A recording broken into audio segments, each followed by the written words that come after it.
It's the last working day of November. Mm-hmm. Uh-huh. Or is it Movember? Movember. It's the end of Movember, and the next mustache, right? Yeah. You know, for mustache. I know you'll probably lose half your viewership when people tune in next week and they say I don't have my mo. Oh. Because I know my understanding is the numbers have just gone to the roof. People tuning in just to see the mo, right? I know. I know. Yeah. Or maybe not. But no, seriously. Yeah, but we do make it to the headline news.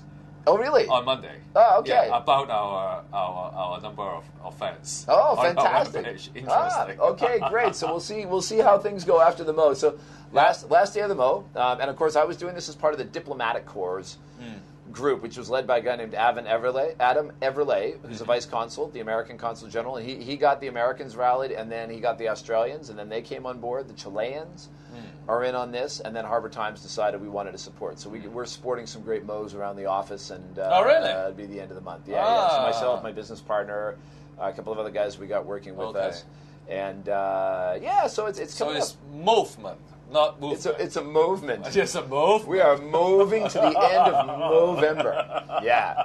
So coming to the end of the week, and nice. I'll be sorry to see it go. My wife will be thrilled. And but it's just this idea that people about charitable giving in Hong Kong, and there's just so much of it that goes on here. Last Saturday I was working at an event, and they raised I think $6 million for the Cambodian Children's Fund, and there's things like this going on all over the city all the time. Yep. And there have been studies put out in the past that suggest low taxes increase charitable giving. Yeah. Right. And so this has always been interesting to see that Hong Kong, very low tax jurisdiction, has very high levels of charitable giving. Yeah.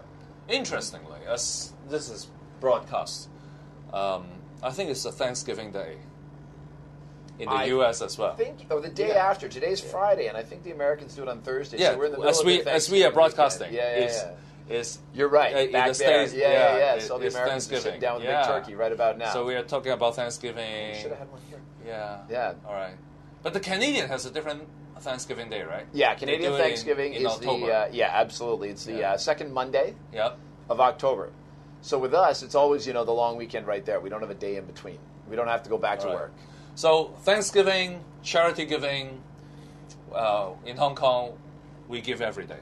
Yeah. I think Hong Kongers are very generous, and but this is a politics show. I think policy has something to do with it. Yep. In places where they have high levels of taxation, people just assume, I'm paying all that tax. Isn't the government going to help people? Mm-hmm. But in a place like Hong Kong, people say, I got a little bit extra. I got some, and if I've been good, if I've earned well, I should put some back in. Yeah. Is politics going to affect giving? Absolutely. Policy, of course, will affect giving. Is politics going to affect giving?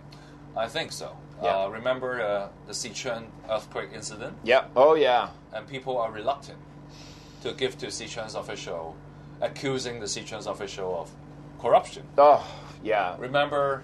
And of course, the Philippines. It was bad in the Philippines. The Philippines. It's the same concern. Are people still willing to give as much to the Philippines because of their presidents? I mean, those are politics, those not policy. Yeah. It affects giving.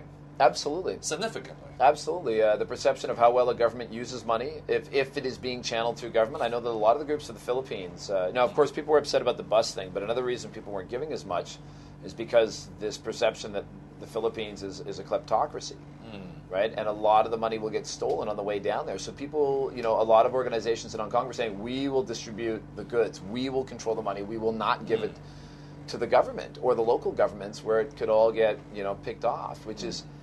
when there's such tragedy and there's such great need, you don't want to see, people picking it off to line their pockets. And so, people's perception of government and how well they will use money really affects how much they'll give. All right. So I think the key word for today is to give. I mean, give will be the key word for today, but to give wisely. Give wisely. Give wisely. As we come to the end of November, people give money to the Cancer Fund, who do well in Hong Kong. They've been running a separate campaign about prostate cancer health. Have you seen it with the old guy with the big giant inflatable toilet telling old men to hey, let's talk about how you pee. You're like, what are you talking about? All right. But it's important. So, I hope people do get a chance to give. And my final words from November will be, gentlemen, you see the Mo, think about getting yourself checked once a year. Do it in November. Why not? All right. Hey. So today's keyword, give. Give. Simple word, short word, but has a very deep meaning. You got it. You really have to think about the word give today. Yeah. All Thank good. you. All right.